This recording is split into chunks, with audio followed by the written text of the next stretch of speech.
July 9, 2024 today guys. Yan, mangisda kami uli. Nakita nyo? Yan ang mag-asawa. Focus sila. Nangisda. Tapos ako yung ang kanilang bodyguard. Yes! Sabi ko, work, exercise kayo dyan. Mangisda kayo. Dali, wala kayo madalag isda pa mga. Sabi ko, pero guys, nakita nyo? Ang dagat ngayon, ngayong gabi, wala siyang wave ha. The time check here is 8 p.m. in the evening. Exercise. Huh? Exercise daw. Yeah. And yan, exercise daw si Merlin. Kaya yun, nag-yoga siya. Nag-enjoy ang mag-asawa. At ito na nga, may nahuli si Bonbon.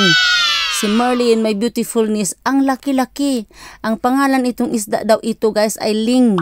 Norwegian biggest fish in the world. Kita nyo guys, kaya malaki. Oh, kita nyo? Nangangako pang bakba ko dyan. Dahil super guys, ang laki, na amaze ako. We think is 6 to 7 kilo guys. Ang bigat. Sakit aking kamay. Ayan. Dahil ako yung ang nagbantay sa kanila buong fishing time namin. Kaya nga ito ang nakuha namin. So thank you for watching.